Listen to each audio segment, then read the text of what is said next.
Hi everyone, in this video I want to discuss a topic related to complexities in emotional feelings or feelings of betrayal that people can have when their family member has died, when their parents get remarried, either after death of a parent or due to divorce, or when children are adopted and they find out that they had a biological parent and they end up meeting their biological parent.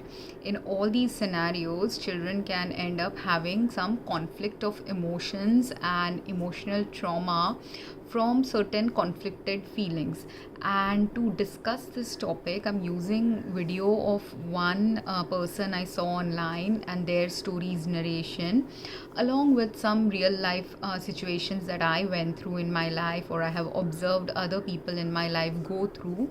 I'm giving their context as well in this, using my understanding of these situations. I'm bringing into light something that I felt guided towards talking about, because these kind of conflicts are going to actually in this century be more in our lives, because this is where the earth might be going towards in certain people's life, where because of the fact that currently on earth many health supportive paradigms that were previously successful in maintaining people's health are not going to be successful anymore, because earth is shifting to a newer paradigm of healthcare that needs to happen in this century, and which has slowly been happening in the past century too, but not many people have adopted the newer paradigms. And as a result, there are many souls who were born on earth whose life plan was to die, was to break up their families, was to not raise the children that they gave birth to. These were all part of the life plan of bringing together people on earth in the future, but a bringing together of people's lives that can't manifest until certain painful experiences transpire in people's life to awaken people. Because sometimes we when people get too complacent about something, or people are not consciously aware where they are going wrong, and despite warnings and indicators and slow easier ways of learning, when people are not able to learn from simpler things, from simpler aspects where they could change their life and attitude about living and align themselves in alignment with what is required for us to exist on earth in this century, and when people are not ready to shed certain belief systems of the past that are not working anymore given the current scenario on earth. Every one of us who's been born on earth has had a difficult life plan, especially if we are meant to do something deeper or something wider in our life, or something meaningful that will shift and bring the shift that is necessary to change earthly living in this century, and bring a change that is very different from what earthly living was in the past century or even hundreds of years back. And this shift and change, for those who are not ready to budge and move, will happen for them in a very jarring way. For those who have been slowly adapting to the changes that are necessary, that shift and change might be a little smoother way. But if you want to get the harder route or the easier route or the middle route towards this change, all of us have to nonetheless shift towards this change. And some people, those who can't shift, those for whom shifting will be very hard as a result of the current conditions on earth, have also been born on earth in the last century or this century to actually die from certain natural disasters, diseases, accidents, calamities, or whatever the normal things are that people die from. And because that is also part of the divine plan of certain people. um, And these things, because these are very high spiritual concepts, not many people will understand, but people do understand normal lifestyle related challenges that we all face. And that's why I'm using this example of someone who's facing a very normal lifestyle challenge which has actually a higher spiritual purpose, but that spiritual purpose may not unfold for her or her family if she doesn't realize why she has a particular challenge in her life. So, in the story narrated, there is this lady who talks about the fact that she has two daughters. One is 10 years old, one is 17 years old. 3 years back, she had remarried. She had married someone who is the stepdad of these two daughters, and she mentioned that the younger daughter was too young to remember her bio dad. So, what does that mean? If the younger daughter, who is now 10 years old, was too young to remember the memories with her bio dad, that likely means that the girl was likely going to be a toddler when her parent had passed away. So, which means what? That if the girl was a 2-year-old or 3-year-old child, that is the time when her father had passed away, and then the mother had likely had 3-4 years of life where she didn't have any partners at all, and she was struggling as a single mom taking care of two daughters. And then after 4-5 years or 3 to 5 years had passed away, she might have started dating someone who was good enough to become now a biological father to two kids. And here, while he was ready to become not a biological father but a stepfather to these two kids. I'm sorry about this. But this guy now, who is a stepfather to these two kids, the older kid, because she was not a toddler when her father passed away, she likely had 7-8 years or 8-10 years of life when she had good memories of time spent with her dad. And she has been, of course, grieving for the same number of years as the mother has been grieving. For a toddler, the grief is not going to be as intense because the toddler didn't get that many years to be bonded to her father, right? So the younger daughter is the least bit attached to the dad. The mother might have been much more attached actually in comparison to the older daughter, but or at least the same level attached to the father as the older daughter. But because the father passed away, and because she also has to think about raising two kids on her own, which isn't really a very easy job. I have had family members who were widows who had to raise kids on their own, and even though they had some support system in the family life when they were raising the kids, it's not an easy job raising kids without the help of a spouse. So as a result, I understand the pain of this mother who has had a few years of reflection to go through, grief to go through after her husband passed away, and she had to take the steps to get over the grief because she had to take care of two daughters and dependents, and along with that she had to also overcome the loyalty she felt towards her spouse for the 8-10 years she might have been married to him, and the spouse that has passed away. And though she was also loyal to her husband and loyal to the love she had in the past, she had to eventually move on because of practical reasons, and also the fact that she could have fallen in love with the stepdad who she has married, and which can happen. And this is where people and children, when they have their parents remarry, many children struggle with this aspect. Now the children whose parents have died, they struggle with this aspect because they had no control on their parents dying. So for them, that is one grief that they are going through. The second grief they are going through is they want to wallow in that emotion of grief and continuously be in that state of grief. But or rather, even if they don't want to be in that state of grief, if there is a replacement parent who comes up in their life as a step parent, at that time they feel disloyal towards their step parent. And this is something not just children whose parents have died experience it. Those children whose parents remarry, they can also experience this about their step parent, that they feel if they like their step parent or if they enjoy time with their step parent, they feel they are being disloyal to their own biological parent.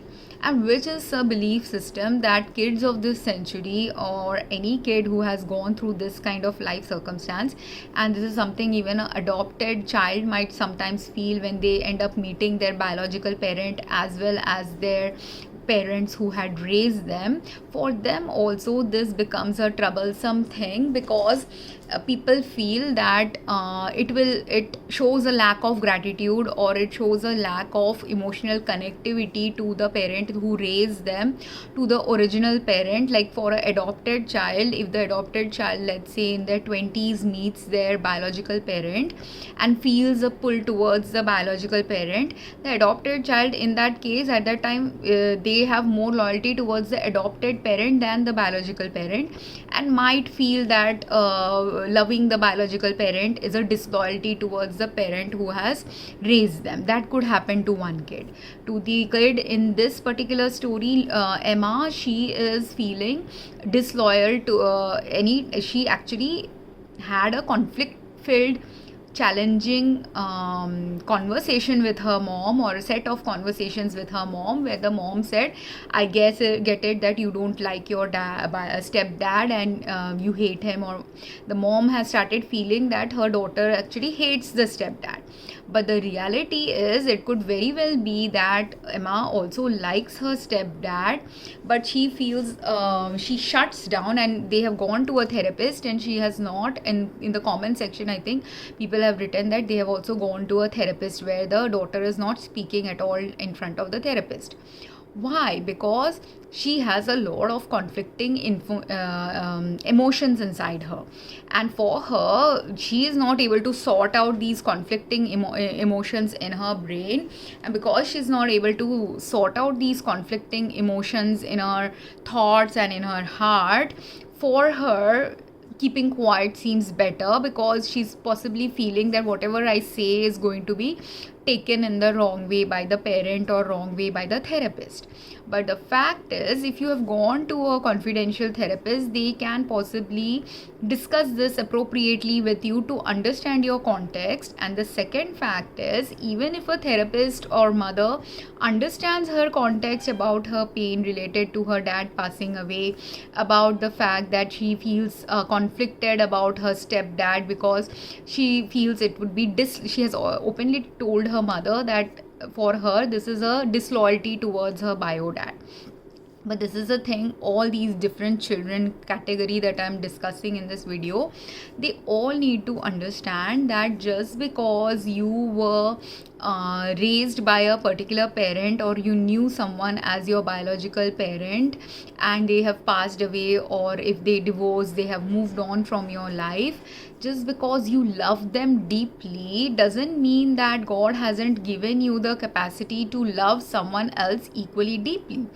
If you have read Krishna's story, in Krishna's story you will see that Krishna was born the son of a grandson of a king. His parents were also kings. His father was a king, but who was imprisoned. So he was a prince, and even though he was a prince, he was raised as a cowherd in a cowherd's home, where he was raised by his adoptive parents, who were chieftains of the cowherds. So even though he was raised in a possibly middle class upbringing rather than in a luxurious upbringing. In fact, if he had been born in the prison and had been left in the prison, he would have died, because his uncle was trying to kill Krishna. So whatever is his background, now in Mahabharata's story of Krishna, when Krishna was raised now by two different mothers, do you think Krishna also didn't have this dilemma of the loyalty towards parents? He also had this dilemma of the loyalty towards the parents who raised him, and the parents who were his biological parents. And eventually, because he understood his higher purpose, he had to get back to his biological parents. He was an adopted child who went back to his biological parents and actually went to a much more worse lifestyle when he went back to his biological parents, because while his childhood in with his adoptive parents was filled with fun, was filled with a lot of laughter, was filled with a lot of fun things, was playing with his playmates and all the gopis and cowherds and cowherdesses. He was happy spending just for having fun and frolic in his life, because he was the avatar of a god and he had a very high soul purpose. He had to go back to his biological parents eventually. And do you think he was not conflicted about leaving the mother who has raised him so beautifully, the father who has given him a lot of things?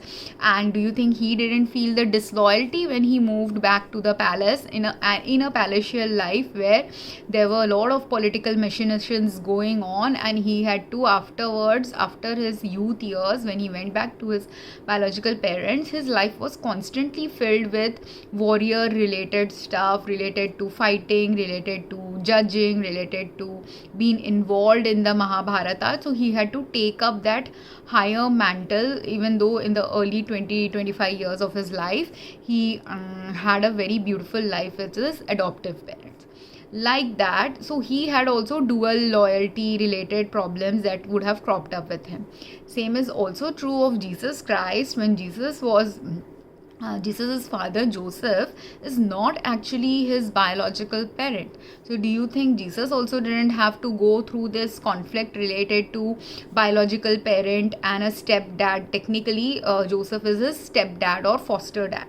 So when children are put in the foster system and you have a foster parent or a step parent who's not your biological parent, yes, you will feel that issue of feeling a disloyalty towards. And Jesus never met his biological father, and according to Christianity he is a virgin birth, so his biological father is actually God, right? So for him to meet his biological father, he has to die, or in his next after death his soul can meet his biological father, or while he was living, because he wanted to meet his biological father, he spiritually connected to the heavenly father, right? But this is the same concept. Every child who has these conflict with lifestyle also has come to learn from both Jesus and Krishna how to navigate the life journey of these tough choices from Krishna's example and from Jesus's example.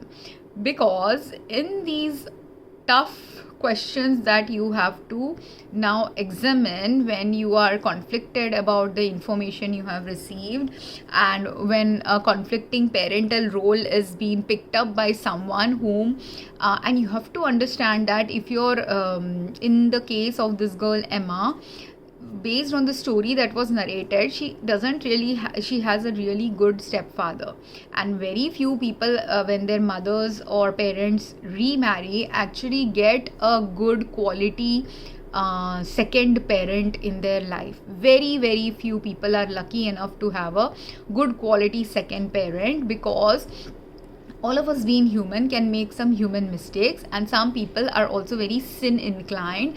So sometimes a single mother of two daughters can very well attract a predatory father as well. So imagine now if in the same scenario, if like she is feeling disloyal to her biological father, but she doesn't understand that maybe it is her father only who has guided, or who is spiritually, when he's not present in a material form on earth, doesn't mean that her father is not connected to her in any other form. Her father has very well the capacity to connect to this girl in a spiritual way, and her father only, knowing that my wife is struggling, my daughters are going to struggle if they don't have a father in their life, he also could have connected spiritually with and it's all in the spiritual realm that these kind of connections happen. So he could have connected in the spiritual realm with the stepfather, and they have a spiritual contract where the stepfather was supposed to step into these girls' lives to take care of the girl if the original father passes away. This was a spiritual contract they had. So that's why the stepfather came. Now he was a good stepfather, that's why he's ready to take charge of all parental roles that their original father had, and he's a good stepfather. That's why he's using his parental responsibility in a responsible manner to create good memories with his stepdaughter. Now the older daughter doesn't want to create those memories, and being a teen, it is also very difficult anyways. During teen life, kids anyways will have some slow detachment from both. If she had her real father also at that point of time in her life, while she doesn't recognize this, but teenage years, even a real biological father would have also started becoming a little distant for her, because that is how children are supposed to be. In teenage years, you're supposed to slowly detach and disengage. In teenage years to early 20s to mid 20s, most children normally should be disengaging from being too dependent and too emotionally reliant on their biological parents or any parents who raise them. So this thing is first thing that should clarify in her brains, that even if she's having her fight with her mother, she can start ascribing a false villain in the form of her stepfather, thinking that just because her stepfather entered her life when she was a teenager means that all the problems that she's facing with her mom is because of the stepfather. All the problems she has with her younger sibling is because of her stepfather. All the problems of grief related to her father passing away and the hormonal things that she feels being a teenager and not having a biological dad to talk about it, or a mom who will talk about it with her because the mom might be busy romancing the stepfather. All of these could mean that if she, as a teen, she's facing some teen issues and teen hormonal related issues, teen period related issues, teen politics related issues that's happening in college life. All these things, the mother may not be right now being newly married, a little bit of her focus has gone towards the stepdad. So yes, partly the stepdad's presence in their life has divided the mother's attention away from the daughters. But the other thing is, again, despite that, she shouldn't villainize her stepfather, because even if she didn't have a stepfather at that teenage years when she had a stepfather, it is very likely that she would have faced some challenges with her mother. In fact, if she didn't have she should someday either go to a priest, go to a therapist, and write down what life does she think she would have had if she didn't have her stepdad. It could very well be true that if her stepdad wasn't there, if her mom is now giving her expensive gifts or sending her to a better quality school or sending her sister to some better quality hobby classes or things like that, or they are able to hire a nanny to take care of them for few hours while the parents are working, all these kind of luxuries will not enter her life if her stepdad hadn't entered her life. So that could be one place for her to understand why her stepdad had to be there in her life. She could also think about the fact those children who are not having any stepdad at all, and at that time her mother could be struggling financially, and now not just financially but emotionally also her mother could have been a depressed mother, because I have met my aunt who was depressed her entire life after her husband passed away. So it's not that she wasn't a very cheerful personality. She was a very cheerful personality. She was a very innocent soul in many ways. So she, with her, doing all innocent activities like enjoying snack food, watching movies together, those were very fun activities she continued to do all her life. But still she had latent depression and throughout her life, because she never remarried. And now that is where people don't understand this, but if your parent has remarried, and if your parent has been lucky enough to have a good marriage after they remarried someone, that is a blessing that many people do not end up getting in their life. So the natural emotional health that will come to someone when they remarry someone who is a good partner adds to a lot of quality of life experiences that she would not be able to get with her mother if her mother had never remarried, and she and her younger sister Lucy, if a good stepdad hadn't stepped into their life, they would have had really bad childhood instead, where the mother might have been clinically depressed. As a result, both of them would have been clinically depressed. The mother being depressed, the quality of life and output and burnout that can happen when you're depressed and sad and struggling also financially, all the burdens that you're taking about childcare, taking yourself, all of these things would have been so hard for her that their quality of life would have been much worse if a good dad hadn't stepped in.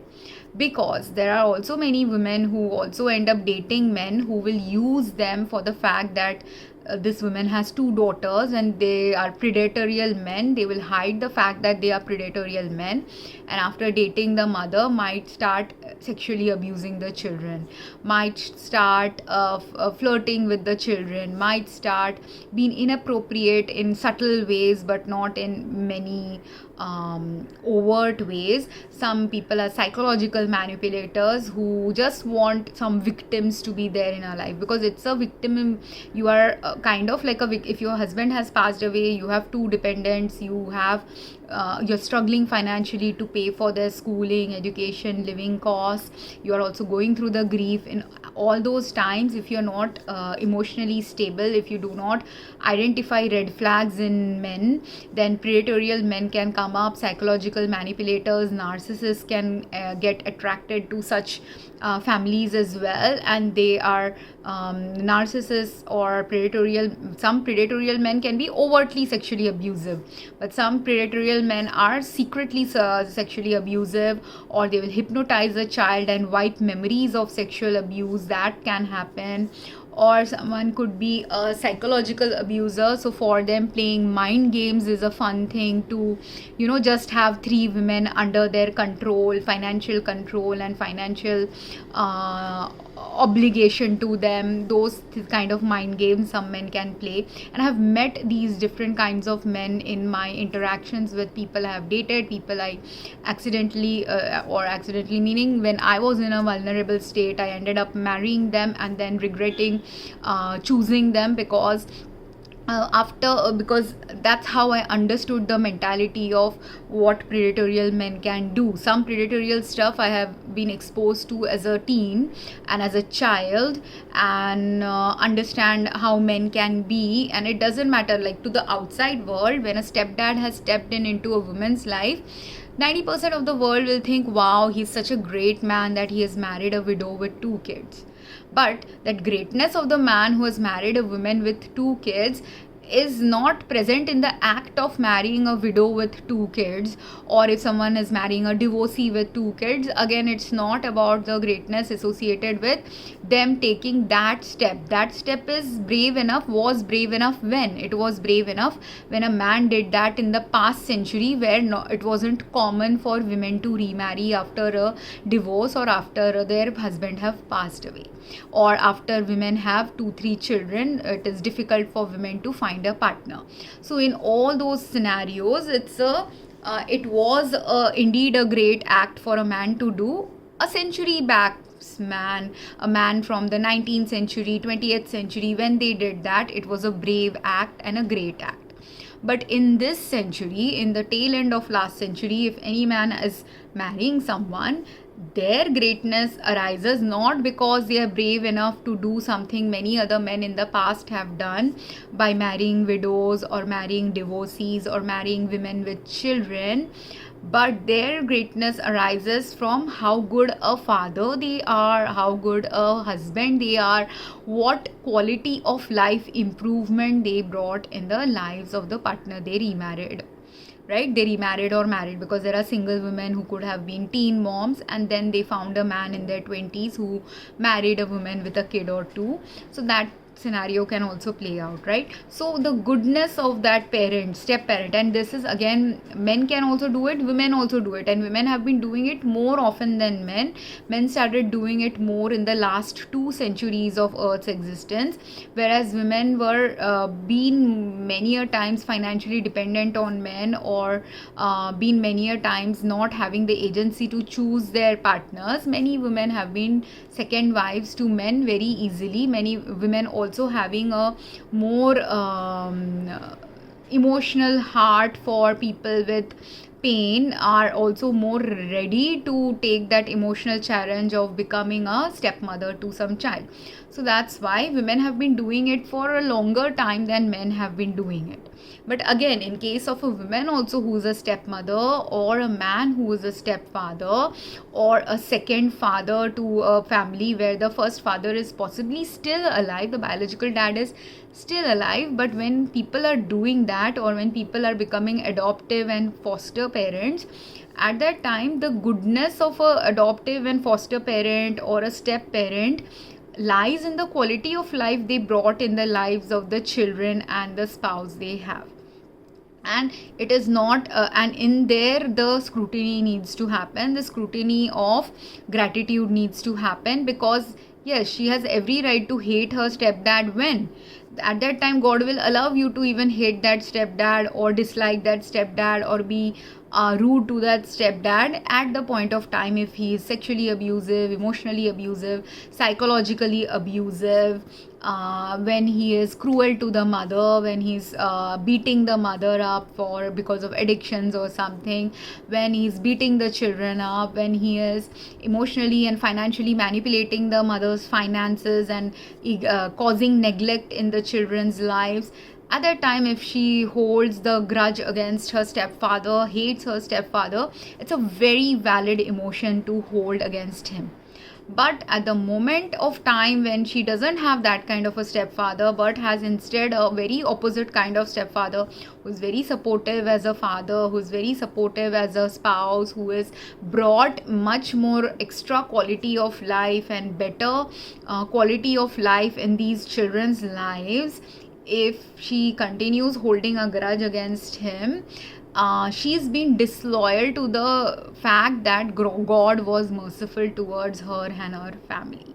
And she's also been actually more disloyal to her father, because her father, being now a spirit form, a person in a spirit form, has very much a capability of sometimes, anyways, I don't want to go about spiritual things here because it might complicate the things. But if you do indeed connect to God, if you believe in certain gods or certain religion, and you look in the stories of those people who were having 2 different parents, and the loyalty conflict they might have faced regarding the 2 sets of parents they might have had, at that time understand that you are actually one of those many people. If you have both your set of parents were really good human beings and really nurturing and caring and caretaking human beings, you need to understand that you are actually the luckiest few on earth who got the chance to experience in one lifetime 2 sets of parents.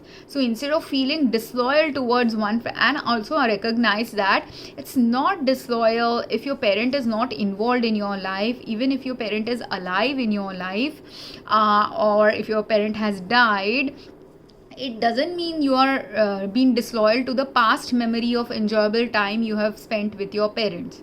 That disloyalty only is a structural block or foundation, emotional block that you have created simply out of some negative perceptions about loyalty, because our heart has been created to be such a heart that can actually speaking contain the capacity to love many people.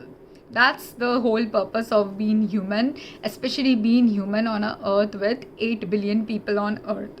So because our heart has been given this capacity to love many people, if you love one person and that person passed away and you then got married to someone else, it doesn't mean that you were disloyal to that first love, your father. For her, it is her father that she feels disloyal towards, but her father will understand that it is not a disloyalty, because she does need a father figure in her life. She and her mother, and even if she is still not emotionally able to connect to her stepdad emotionally, the very least thing she can do is at least have that emotional connection. Even if she can never build that with her stepdad, it's okay. That can God can forgive that also, because God understands the dilemma of such situations. That's why only God's avatars, or son of Jesus was son of God and Krishna was the avatar of God, because they also came to experience these dilemmas that normal human beings undergo, and they experienced it personally at a personal human level, to understand what it means to be human and going through these emotional conflicts related to loyalty. But at that time, if you understand that liking your stepdad, or at least being grateful towards your stepdad, doesn't mean that you are wiping away the memory of your biological dad. It simply means that right now your biological dad is not here for you. That's why there is a secondary person who is here to take care of you. Same way for Jesus, like God was Heavenly Father, was Jesus's father, but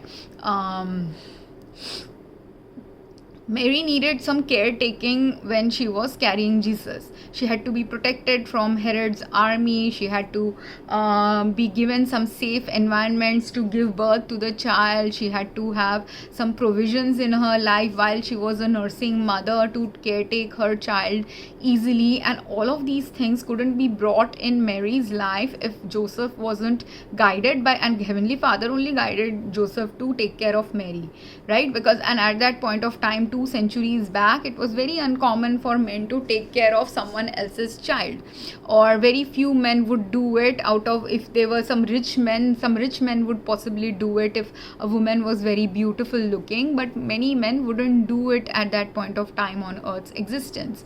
So, and even now it is very uncommon for many men to do it. Most men won't do it, many women also might not do it. So this thing that Joseph did, where he is ready to take care of someone else's child, even though he was not biologically responsible for bringing the child in this world, those years that he took care of his mother and ensured that Mary was able to take care of him, is the reason why God has sent Joseph to Jesus's life and Mary's life, right?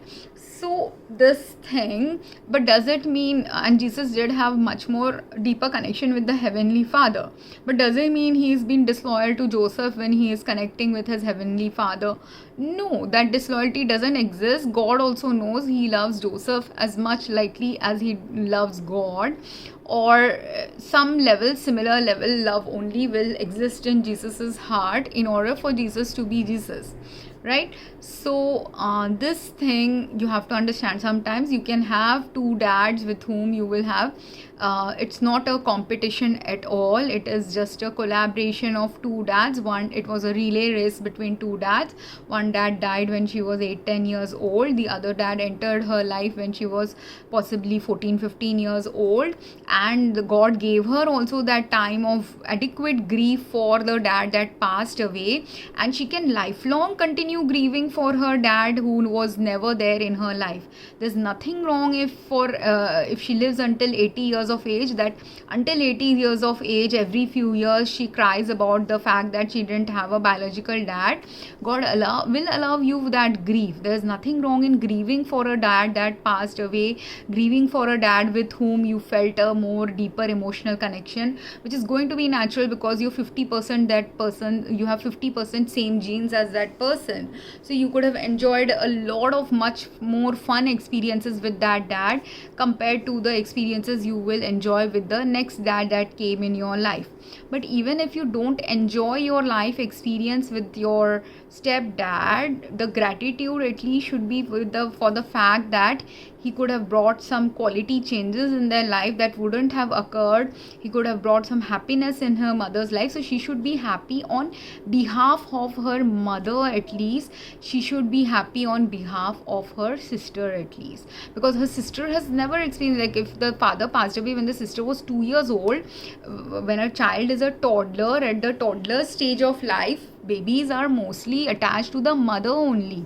So at that time, a father would very rarely play a deeper role in a child's life. A father starts playing a more deeper role when the child is starting to walk, when the child is starting to talk and is able to do some physical activities. So after 5-6 years of age, a father actually gets involved in a child's life a little bit more deeply than a mother gets involved.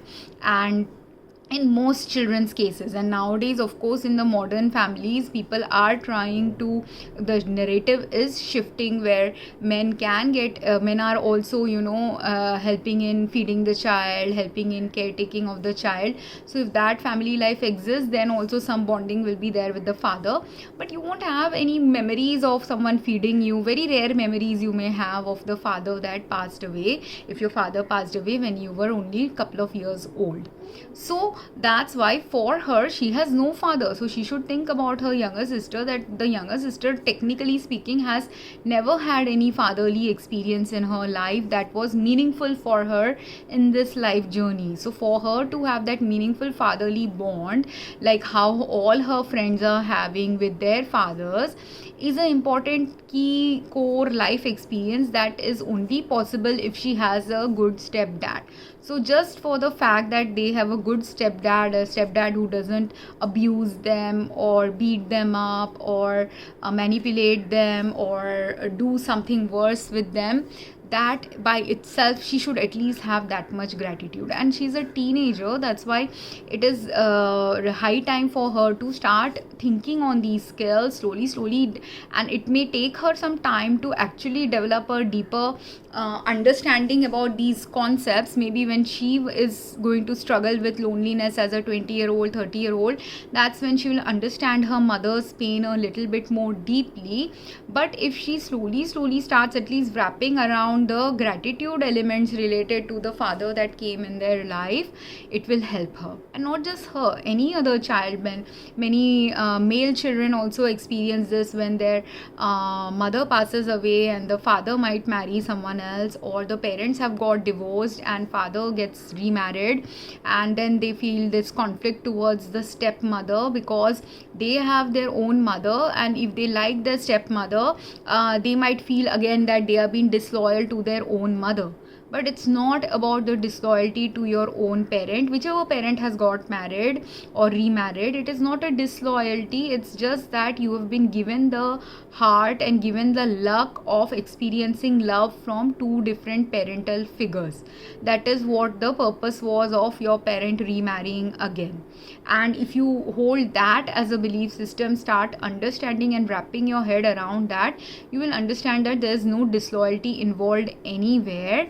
And yes, sometimes your parents might make you feel guilty about it. Those people whose parents get divorced and then remarried a few years later, at that time sometimes parents do play this politics that you should prefer me, and they add to the conflict of the child feeling this disloyalty related things. But even there, a child needs to realize that let's say your mom, first of all, if whoever raises you or whoever is your biological parent and has known you for a long number of years, simply by association of knowing them for many years, our loyalty sticks to that person a little bit more. And as a result, it doesn't matter if it is your biological parent or adoptive parent. If you knew your adoptive parents longer than your biological parent, you will feel more loyalty likely for the adoptive parent, especially if the adoptive parent was not abusive to you and was a very good parent. Same way, if your biological parent raised you, you will feel like that for your biological parent. There are so many stories on Judge Judy like shows in US where I have seen those stories where There are children where the wife had cheated but didn't tell the husband that they had cheated, and the father thought he was the father of a child for many many years, and after 10 years, 5 years, 20 years, they find out that they are actually not the biological father of that child. But even then, in many of those cases, when the father truly loved the child and the child truly loved the father, irrespective of the fact that whether you were biologically connected with each other, you were still emotionally bonded to someone, because they had caretaken you, they had given you a good life in some way, right? So this is why it is important, that loyalty you feel towards someone who took care of you, who nurtured you, who gave you a good quality life, whatever you're feeling towards either your biological parent or adoptive parent or whichever parent raised you, that loyalty you feel towards them doesn't mean that you can't feel some emotional, you should shut down your emotions against anyone else who also has some parental role in your life. For my mother, when my mother passed away, my father didn't get remarried, and but I was always searching for a mother figure.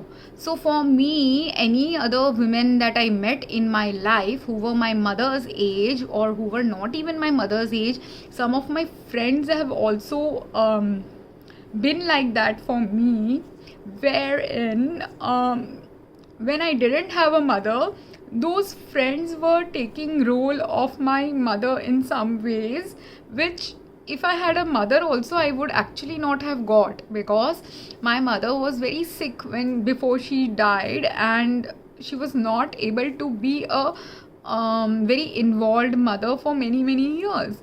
So because my mother was not a very involved mother for many many years, many a times I found that I gave that mother-like position to different women of my life, those women who were simply my friends, those women who were cousins, those women who were aunts, those women who were grandparents, or not even my own grandparents, but someone else related to me, their grandparents.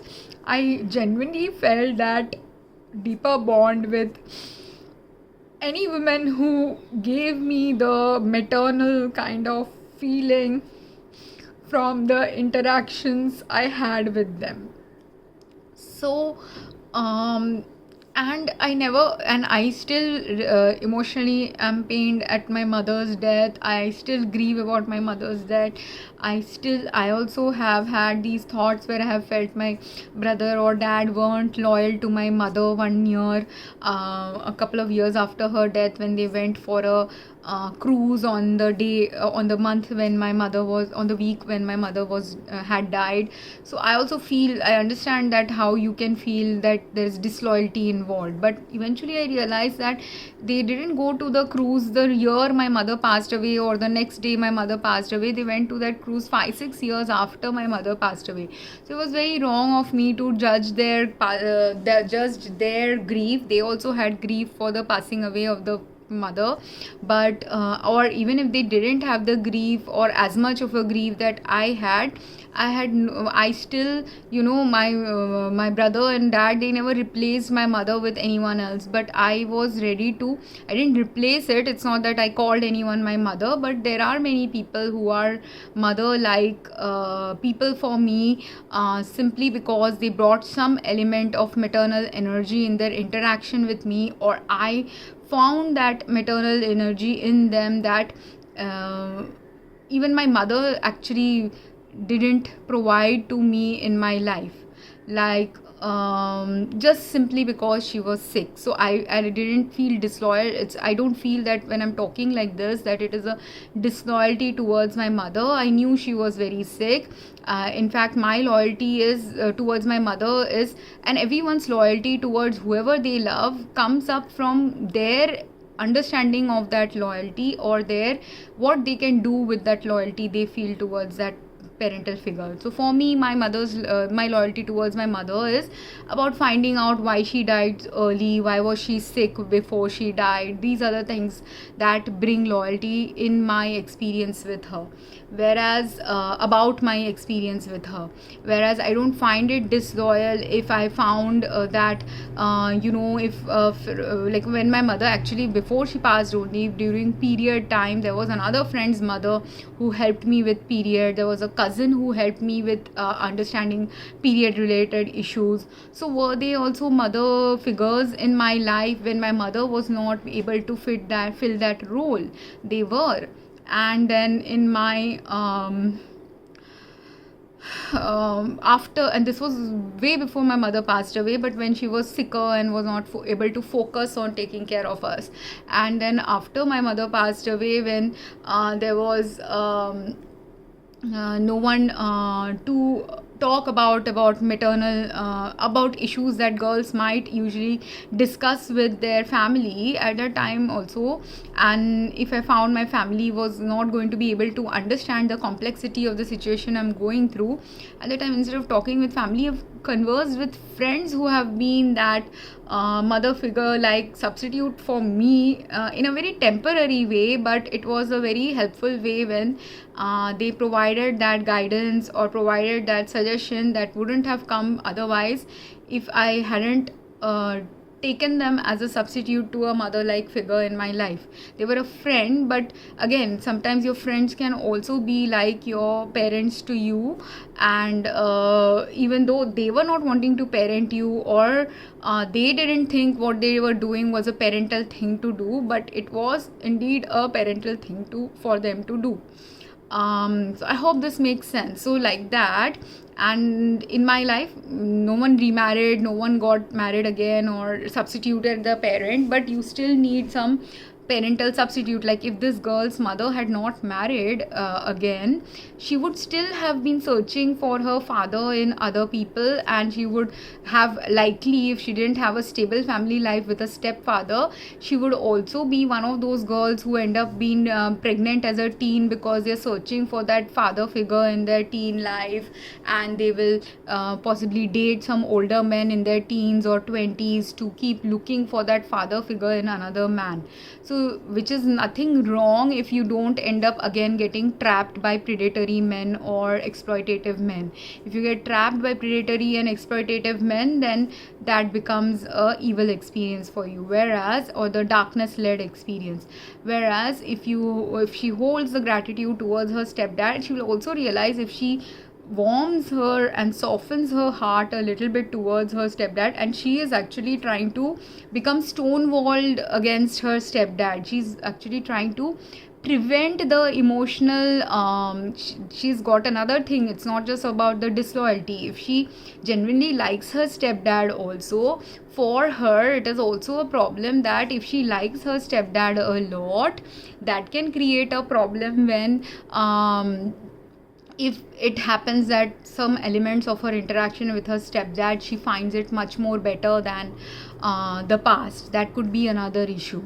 Another issue is, even if she finds the interaction with the stepdad challenging for her emotionally, because now she's going to be 18 soon, maybe this rift was created in her life because after 18 she's meant to explore some independent lifestyle by herself, away from her mother and stepdad, and that's why this rift is happening. So that could be a higher purpose for her to drift away a little bit from her mother and stepdad. That could be another reason.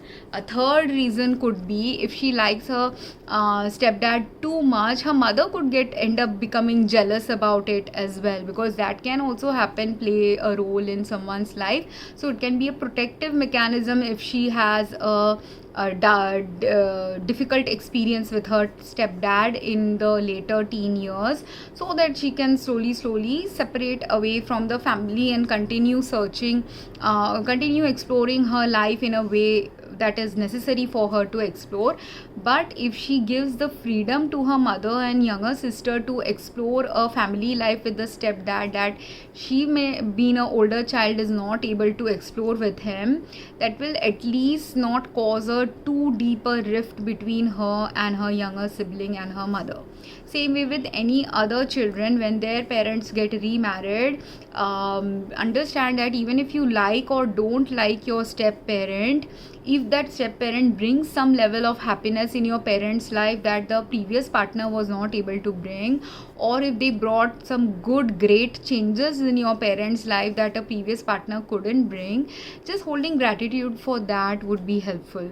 For those children who are adoptive children and they meet their biological parents and their biological parents don't meet and live up to their expectations, or they end up liking their biological parents more than their adoptive parents, or equally liking them, again, don't get into this conflict zone at all. If you realize, shed the idea that there should be a conflict in loyalties or conflict in love, you will understand that you were just simply meant to love two different kinds of personalities and have two different sets of parents for a particular reason, and that will make the navigation of the journey with a biological parent easier. That will make the loyalty or disloyalty related questions melt away, because it's sometimes it's not about loyalty, sometimes it's about collaborative parenting. There was a soul contract possibly before someone was born, that they signed that soul contract with these subsequent or ancillary parents,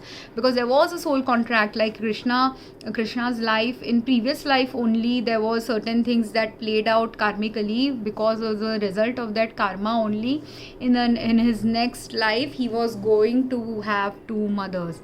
Again, in another life also, after Krishna was born, like that, in another life of Krishna also, he's meant to have two mothers. So these are all contracts that have been signed for expanding our understanding about love, understanding God's way of love. Like how God says that all children are equal for God. How is it all children are equal? Like that, all parents are also equal for a child, is also a equal and opposite experience of what God experiences, when for God all children are equal.